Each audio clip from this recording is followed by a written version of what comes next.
Hello, आप सभी का हमारे YouTube channel life high study Satya में स्वागत है।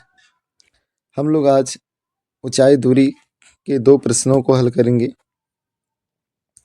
जो बहुत ही इम्पोर्टेंट है सभी एग्जाम्स के लिए। आइए देखते हैं इस प्रश्न को क्या कह रहा है। भूमि पर स्थित बिंदु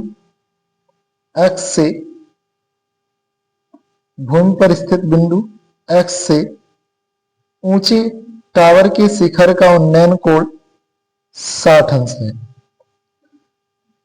फिर कह रहा है क्या, बिंदु x से 40 मीटर ऊपर स्थित बिंदु y से उसी शिखर का उन्नयन कोण 45 अंश है। आगे कह रहा है क्या कि टावर की ऊंचाई तथा इसके आधार से बिंदु x की दूरी ज्ञात कीजिए। अब सबसे पहले हम लोग इसके चित्र की बात करें। अगर हम चित्र इसका बना लेंगे तो प्रश्न को आसानी से हल कर पाएंगे। देखिए चित्र है क्या बनेगा इसका। तो हमने देखा क्या कि प्रश्न में कह रहा है क्या, एक टावर है, मान लेते वो टावर यहां क्या है, पी क्यू एक टावर है। इस टावर का जो शीर्ष है वो क्यू है, आधार क्या है पी। इसके आधार से कुछ दूरी पर एक बिंदु एक्स है, जिससे अगर इसके टावर के शिखर को देखा जाए क्यू को, तो उन्नयन कोण 60 अंश बनता है। और x से 40 मीटर की ऊंचाई पर एक बिंदु y है। बिंदु y से टावर के शिखर Q को देखने पर उन्नयन कोण 45 अंश बनता है। तो हमसे कह रहा है इस टावर PQ की ऊंचाई ज्ञात कीजिए और इस टावर के बिंदु P से x की दूरी ज्ञात कीजिए।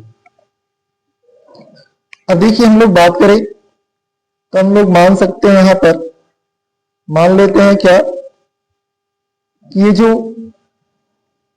टावर की ऊंचाई है वो h मीटर है, अर्थात PQ बराबर h मीटर। आधार से दूरी px बराबर क्या, x मीटर, और एक्स वाई तो 40 मीटर दिया ही है। अब इसके आगे हम लोग सॉल्व करें तो क्या कह सकते हैं। हम जानते हैं जो ऊंचाई दूरी है वो समकोण त्रिभुज पर आधारित है, तो हमें समकोण त्रिभुज का सहारा लेना पड़ेगा। समकोण त्रिभुज, यहां पर हम लोग दो समकोण त्रिभुज के संदर्भ में बात करेंगे, Q P x, Q P और एक्स।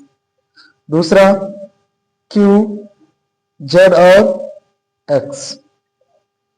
ये हमारे पास दो समकोण त्रिभुज हैं। इनके आधार पर हम इस प्रश्न को हल करेंगे। तो पहला समकोण त्रिभुज लेते हैं Q P x.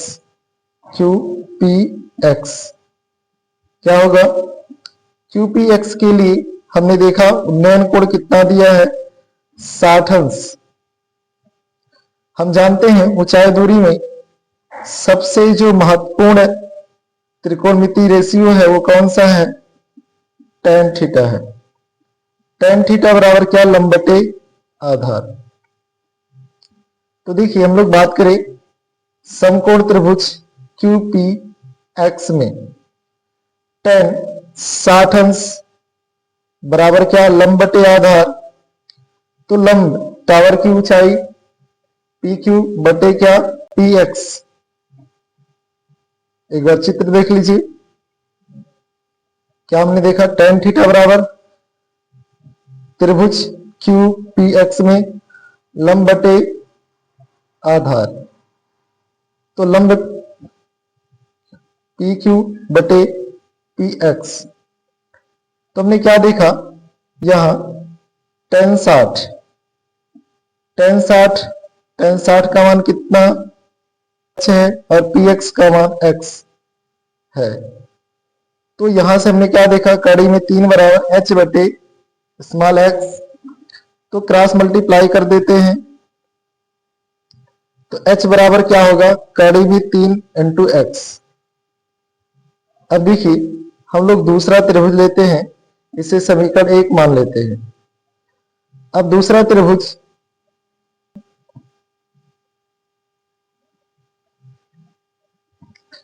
Q Z Y या वाई जेड क्यू कह सकते हैं। तो दूसरे समकोण त्रिभुज वाई जेड क्यू में हम क्या देखते हैं चित्र में कि जो उन्नयन कोण हमारा है, उन्नयन कोण कितना है, 45 अंश है। और वैसे भी हम जानते हैं अगर उन्नयन कोण 45 अंश है तो उस स्थिति में जो लंब और आधार होता है वो बराबर होता है। तो हमने देखा क्या, त्रिभुज क्यू जेड वाई या वाई जेड क्यू के संदर्भ में कि क्यू जेड बराबर वाई जेड होना चाहिए। तो आइए देखते हैं हम लोग, कह रहा है क्या, tan 45 बराबर क्या, क्यू जेड बटे वाई जेड। हम लोग क्या देख रहे हैं, वाई जेड बराबर क्या होगा, वाई जेड हम लोग देखेंगे एक्स पी या पी एक्स के बराबर होगा, अर्थात इसका मान क्या है, एक्स ही होगा।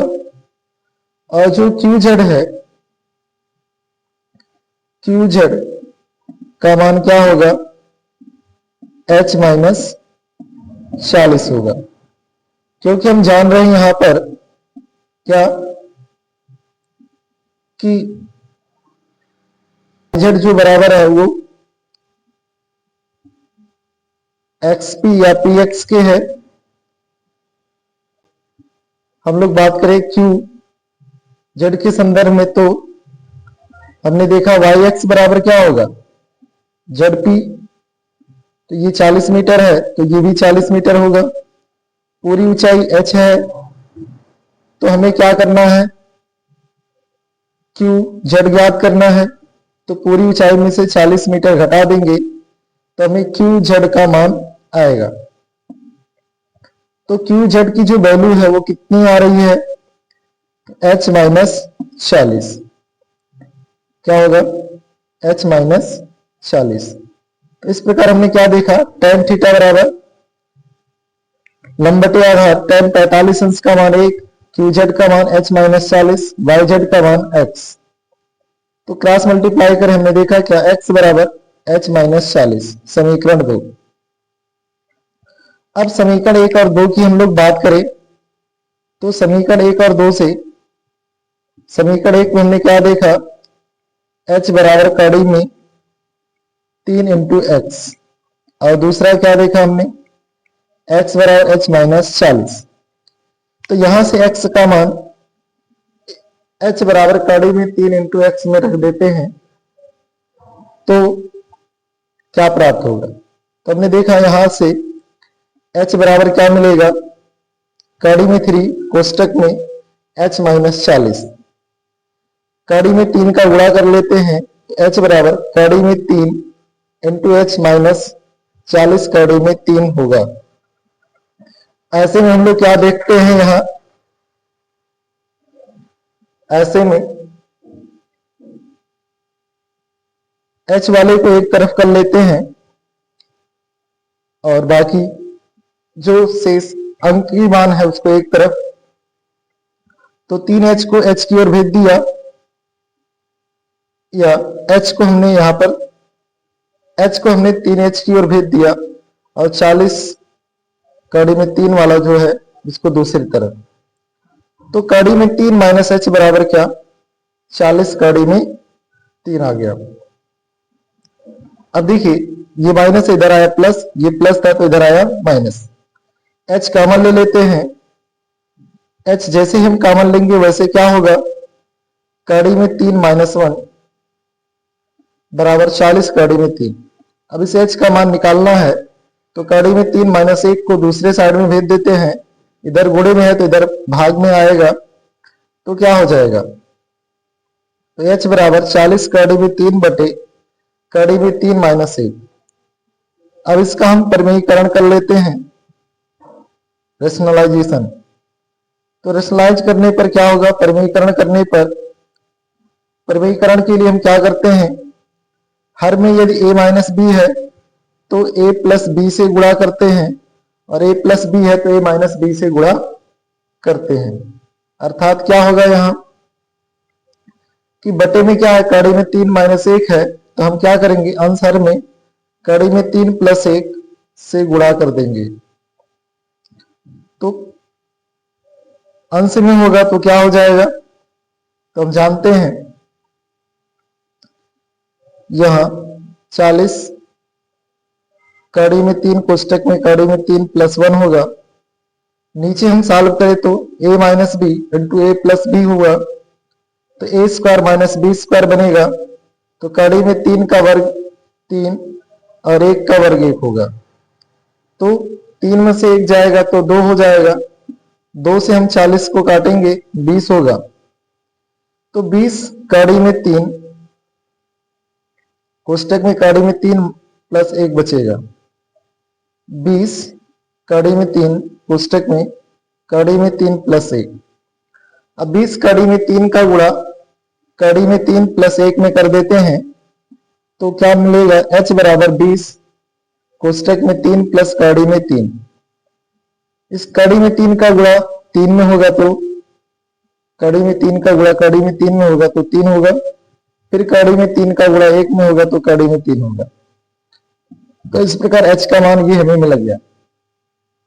अब देखिए, जब h का मान मिल गया तो हमें x का मान ज्ञात करना है, ठीक है।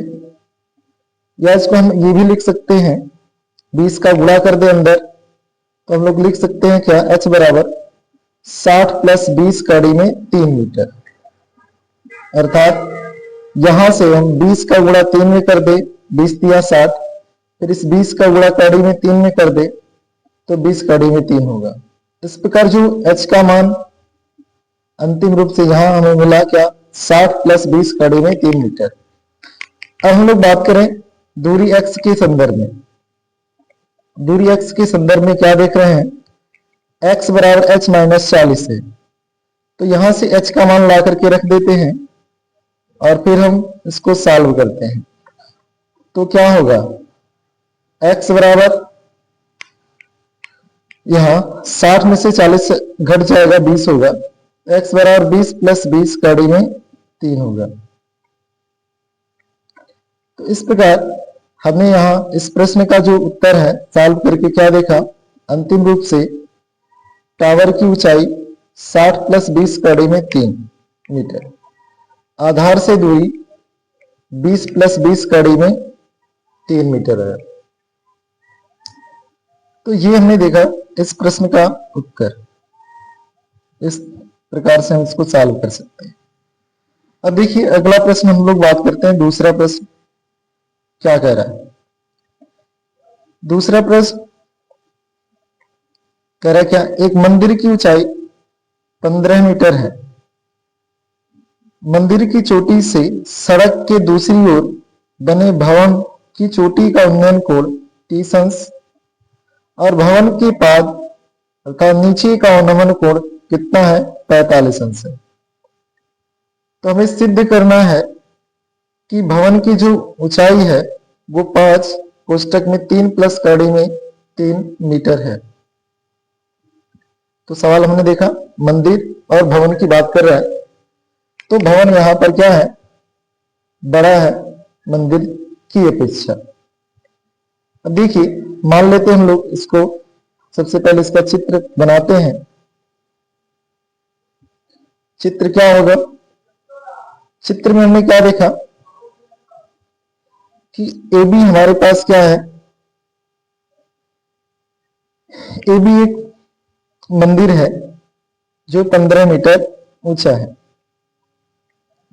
दूसरा क्या, इधर हमने देखा कि जो सीढ़ी है वो भवन है। अब मंदिर के शिखर ए से भवन के शिखर का जो उन्नयन कोण है वो कितना है 30 अंश, और भवन की पाद का जो अवनमन कोण है वो कितना है 45 अंश। तो हम जानते हैं उन्नयन कोण बराबर अवनमन कोण होता है, तो इस प्रकार उन्नयन कोण भी क्या होगा 45 अंश होगा। अब मान लेते हैं जो भवन है, ये भवन की जो संपूर्ण ऊंचाई है वो कितनी है, भवन की संपूर्ण ऊंचाई h मीटर है। तो हमने फिर देखा क्या कि ये जो AB है वो क्या होगा EC के बराबर होगा, तो ये भी 15 मीटर ही होगा। तो अब DE का मान अगर ज्ञात करना है तो संपूर्ण ऊंचाई में से इस 15 मीटर को घटा देंगे तो आ जाएगा। ऐसे हमने क्या देखा, DE का मान क्या h माइनस 15 मीटर होगा। अब यहां पर मान लेते हैं कि जो BC है वो x मीटर है, तो ऐसे में क्या होगा, यहां देखिए यही सारी चीज हमने लिखा है। यहाँ AB मंदिर है जिसकी ऊंचाई 15 मीटर है, CD भवन है जिसकी ऊंचाई h मीटर है, BC दोनों भवन व मंदिर के बीच की दूरी है जिसका मान x है। अब देखिए हमें इसे सॉल्व करना है तो पुनः हमें क्या करना पड़ेगा, समकोण त्रिभुज का सहारा लेना पड़ेगा। तो हम लोग यहां पर अगर हम लोग समकोण त्रिभुज की बात करें तो हम दो समकोण त्रिभुज लेंगे। एक तो त्रिभुज ABC और दूसरा बात करें तो त्रिभुज AED, त्रिभुज AED। इन दोनों त्रिभुजों को लेकर के हम हल करेंगे और फिर हमें tan थीटा का प्रयोग करना पड़ेगा। समकोण त्रिभुज और tan थीटा मुख्य रूप से ऊंचाई दूरी के आधार हैं। आइए बात करते हैं हम लोग फिर पहला त्रिभुज देखें, त्रिभुज ABC में हमने क्या देखा था, अवनमन कोण बराबर उन्नयन कोण कितना 45 अंश। तो ऐसे हमने क्या देखा यहाँ tan 45 अंश बराबर क्या लंब बटे आधार AB बटे BC। अब क्या देखा जाए, हम फिगर से बात करें तो tan थीटा बराबर लंब बटे आधार त्रिभुज ABC में लंब क्या है AB, आधार क्या है BC, BC का मान x और AB का मान 15 मीटर है। तो सॉल्व करें हम लोग क्या देख रहे हैं यहाँ tan 45 अंश बराबर 15 बटे x, तो x बराबर क्या होगा 15 मीटर। इक्वेशन 1 मान सकते हैं से। अब देखिए दूसरा हम त्रिभुज लेते हैं, त्रिभुज AED में उन्नयन कोण कितना दिया था 30 अंश। और बात करें हम लोग क्या, तब हम लोग देखें कि AE बराबर BC बराबर 15 मीटर और तब DE का मान हमने क्या देखा कि h माइनस 15 मीटर है। अब देखिए भरे यहां tan थीटा बराबर क्या D बटे AE होगा, tan थीटा बराबर अर्थात लंब बटे आधार D बटे AE। tan 30 का मान क्या कड़ी में 3, सॉरी tan 30 का मान 1 बटे कड़ी में 3। तो हमने देखा क्या 1 बटे कड़ी में 3 बराबर क्या h माइनस 15 बटे 15। क्रॉस मल्टीप्लाई करते हैं और फिर हम देखते हैं क्या होगा। तो हम लोग कह सकते हैं क्या 15 बराबर अगर क्रॉस मल्टीप्लाई हम करें यहां तो 15 बराबर कड़ी में 3 कोष्टक में h माइनस 15 होगा। तो क्रॉस मल्टीप्लाई ना करके हम लोग ऐसे कर सकते हैं, यहाँ पे ये जो हर का 15 है इसको यहां हम भेज देते हैं। तो 15 बटे क्या होगा कड़ी में 3 होगा, इधर बचेगा h माइनस 15। अब इस h का मान हमें ज्ञात करना है, इस 15 को भेज देते इधर, इधर माइनस है तो इधर आएगा प्लस होगा। h बराबर क्या हुआ, हमने क्या देखा यहाँ h बराबर 15 बटे कड़ी में 3 प्लस 15 हुआ। अब इसके हर का प्रवेगीकरण करते हैं तो परिमीकरण करने के लिए अर्थात हर से कड़ी हटाने के लिए हम क्या करते हैं, हर में कड़ी में 3 है तो कड़ी में 3 से अंश और हर में गुणा कर लेते हैं। तो यहां पर अंश और हर में गुणा करते हैं कड़ी में 3 से,